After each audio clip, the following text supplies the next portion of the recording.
दोस्तों, स्वागत है आपका हमारे इस प्लेटफॉर्म पर। दोस्तों, इस दुनिया में हम में से कई लोग होते हैं जो अपने अंदर की कमियों को नहीं देखते हैं, बल्कि दूसरे के अंदर क्या कमी है वो इसको देखते रहते हैं। लोगों में बुराइयां ढूंढते रहते हैं और हमें यह जताते रहते हैं कि जीवन में उनसे कभी गलती नहीं हुई है। पर वास्तव में क्या ऐसा है? तो मैं कहूँगी नहीं। जीवन बहुत बड़ा है और हर इंसान से जीवन में कभी ना कभी गलती ज़रूर होती है। चाहे वो यह जानता हो कि यह व्यक्ति एक बार धोखा दे चुका है, वह दूसरी बार भी धोखा दे सकता है, फिर भी वह उसे माफ़ कर देता है। और होता क्या है, वह उसे फिर धोखा देता है। तो सवाल ये है, क्या हमें उस व्यक्ति को दोबारा मौका देना चाहिए जो हमारे साथ पहले से छल कर चुका है? तो जवाब है नहीं।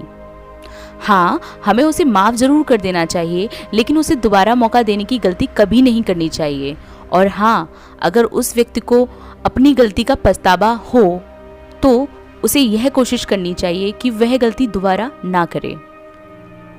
रिश्तों का चुनाव करते समय भी हमें यह गलती नहीं करनी चाहिए। रिश्तों के लिए हमें उसी व्यक्ति का चयन करना चाहिए जो विश्वसनीय हो, जो किसी भी परिस्थिति में होने पर आपका विश्वास न तोड़े, क्योंकि रिश्ते वही मजबूत बनते हैं जहां विश्वास होता है।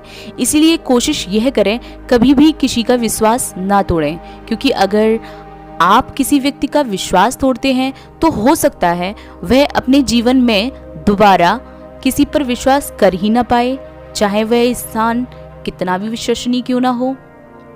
हाल ही में हमने श्रद्धा केस के बारे में सुना।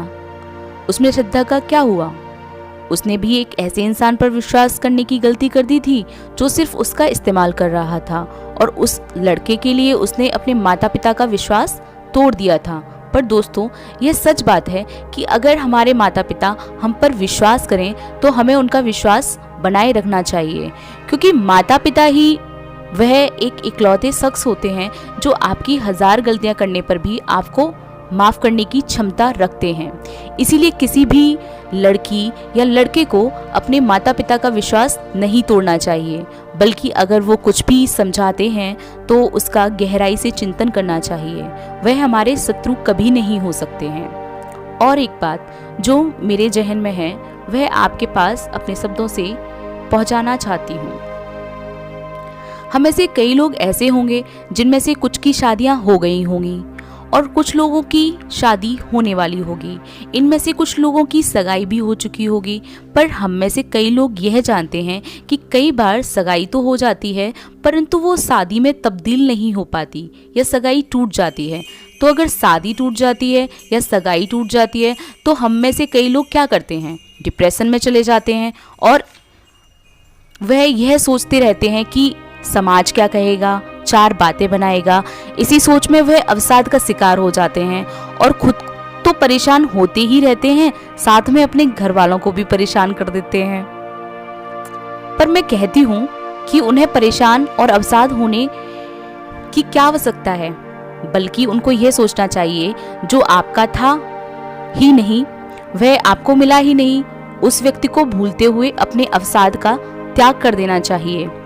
हमें उसी ऊर्जा का प्रयोग कुछ अच्छा करने में लगाना चाहिए, जिससे आप अवसाद का शिकार होने से बच जाएंगे और आगे चलकर आप उस व्यक्ति से यह कह पाएंगे, जो हुआ था वह बहुत ही अच्छा हुआ था और जो होगा वह भी बहुत अच्छा ही होगा।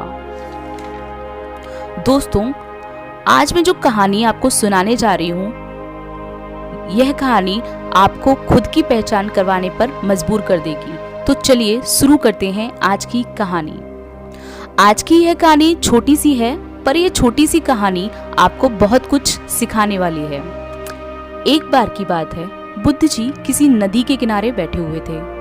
किनारे पर पत्थरों की भरमार थी, पर छोटी सी वह नदी अपनी तरल धारा के कारण आगे बढ़ती जा रही थी। बुद्ध ने नदी की तरलता को देखकर अपने मन में सोचा कि यह नदी अपनी तरलता की वजह से कितने लोगों की प्यास बुझा देती है और छोटे छोटे पत्थरों को अपने बहाव से आगे धकेल देती है। पर बड़े पत्थर बड़े ही धूर्त होते हैं, वह अपनी जगह से टस से मस नहीं होते हैं और रास्ते के रोड़े बन जाते हैं। इस घटना से यह सीख मिलती है कि दूसरे के रास्ते में रोड़ा अटकाने वाला कभी आगे नहीं बढ़ पाता। तो ऐसा सोच विचार कर रहे थे कि तभी उन्होंने कुछ गांव वालों की भीड़ को अपनी ओर आते हुए देखा। बहुत शोर हो रहा था, लोग किसी युवती को अपशब्द बोल रहे थे। बुद्ध ने देखा कि लोग एक युवती को घसीटते हुए ले जा रहे थे, उसे एक गाली भी दे रहे थे। बुद्ध ने उन लोगों से युवती के साथ मारपीट और अपशब्द कहने का कारण पूछा, तो लोगों ने कहा कि यह स्त्री व्यभिचारी है और समाज का नियम है कि यदि व्यभिचारी स्त्री पकड़ी जाए तो उसे पत्थरों से कुचलकर मार डालना चाहिए। बुद्ध ने युवती की ओर देखा और कहा, जो तुम चाहते हो वही करो, पर एक शर्त है कि पत्थर मारने का अधिकारी वही है जिसने अपने जीवन में कभी भी व्यभिचार ना किया हो और ना उसके मन में कभी ऐसा विचार आया हो। इतना कहकर बुद्ध शांत हो गए। अब क्योंकि उस भीड़ में से कोई भी व्यक्ति ऐसा नहीं था जिसने कभी व्यभिचार किया ना हो या फिर उसका विचार उसके मन में आया ना हो।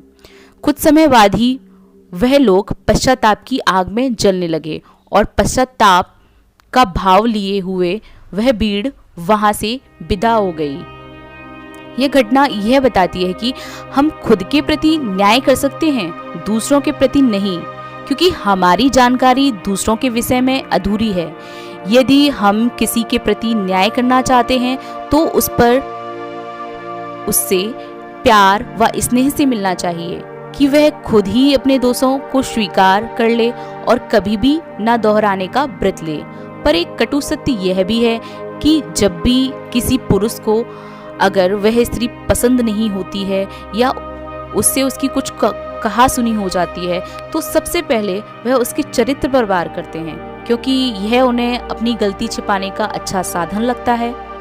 पर यह तरीका उचित नहीं है। मैं अपने आसपास के लोगों को देखकर यह अंदाजा लगा सकती हूँ, लोग होते कुछ और हैं और दिखाते कुछ और हैं। तो कृपया ऐसे लोगों से सावधान हो जाइए और किसी भी व्यक्ति पर आंख बंद कर भरोसा मत कीजिए।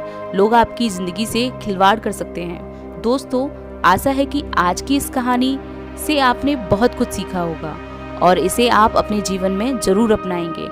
अगर आपको हमारा ये वीडियो पसंद आया है तो हमारे चैनल को लाइक, सब्सक्राइब और शेयर करना ना भूलिएगा, ताकि आपको हमारे आने वाले वीडियो की जानकारी यूं ही मिलती रहे और आप हमारा एक भी वीडियो मिस ना कर पाएं। हमारे साथ बने रहने के लिए आपका धन्यवाद। आपका दिन शुभ हो।